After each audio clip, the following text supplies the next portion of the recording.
our kite kits is called the Fly Me Kite kit. It's a plain paper bag, very cleverly designed so that it cuts into a kite. The Fly Me Kite kit comes to you with 25 bags and 25 slats. It's up to you to get the string for flying and provide tape, hole punch, which is going to make it easier, scissors, and tails if you want.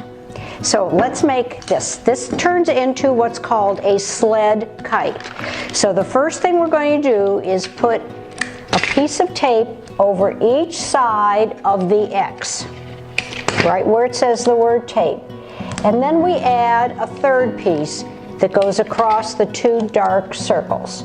These act as reinforcements for the bridle holes. I'm going to then cut out on the bottom of the kite on the dotted lines. So we will end up making what would look like a paper sleeve. And you can check this by just putting your hands through this. Now the next part of this is where you need to be a little careful because you do not want to cut through to the front of the kite.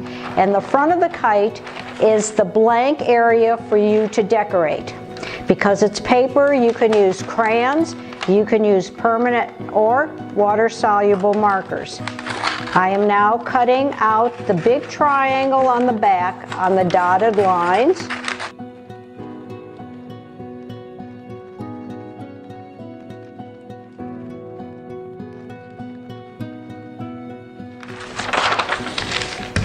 Keep that because that has some directions on it. Cutting through the X on the dotted lines, then cutting through the smaller triangle, and only cutting through the back of the bag.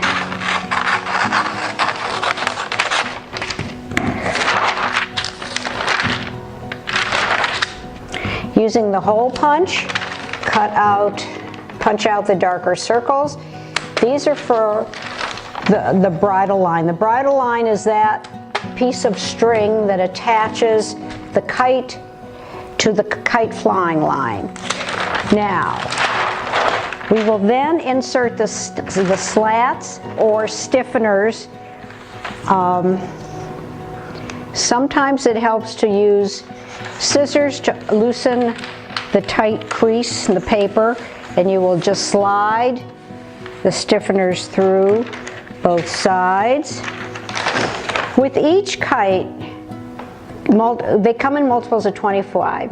You will get a more detailed set of instructions. You will receive a word search game that has words and definitions that relate to kite flying, such as drag, lift, gravity, dihedral. You will receive more information scientifically about wind range and then kite safety code. Okay, we then take, after we've inserted the slats, put them through the hole that you've punched and in the back.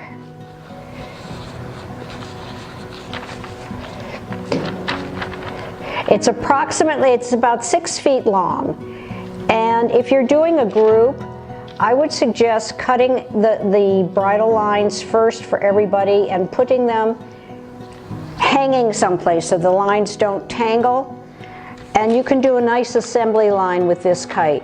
The slats in one area, the kite bag in another, the kite string in the third. Okay, now this is what is important.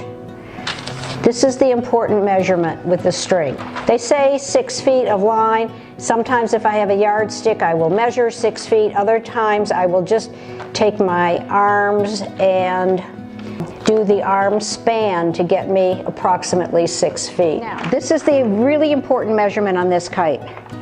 You will bring the two corners together, pull the string out so that it's even, and this is where you will make the loop. The loop is where you will attach your kite string when you're ready to fly this. The front of the kite is the decoration. This is where you can color, and this is what's going to face you. The string that we provide in most kite string is at least 100 feet in length, so that the kids need to know that the design needs to be large, not tiny little circles, but big things, because it's going to be projected out into by the wind. It's called a sled kite because, as you can see from this little illustration right here, it looks like a sled that you would use in the winter for coming down the hills. Some people prefer to use a tail. If you're going to use a tail, again, it's about 6 feet of line.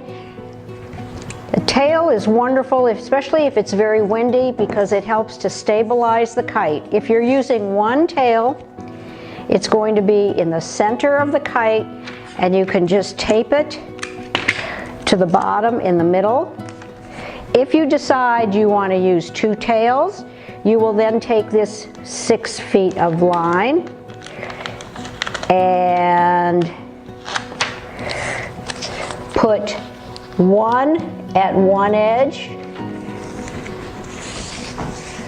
Make that also even, because you don't want your kite to have to be out of balance. And you can put the other one on, tape it to this side. Another thing we recommend doing is the place where you have tied the kite string, I would also suggest putting a piece of tape across the knot, just to add extra strength and reinforcement so that the line does not fall out from the holes. I would always recommend that you take extra kite string to the field, because you never know what's going to be undone. And there you go, your kite string goes to that, and the kite is all together.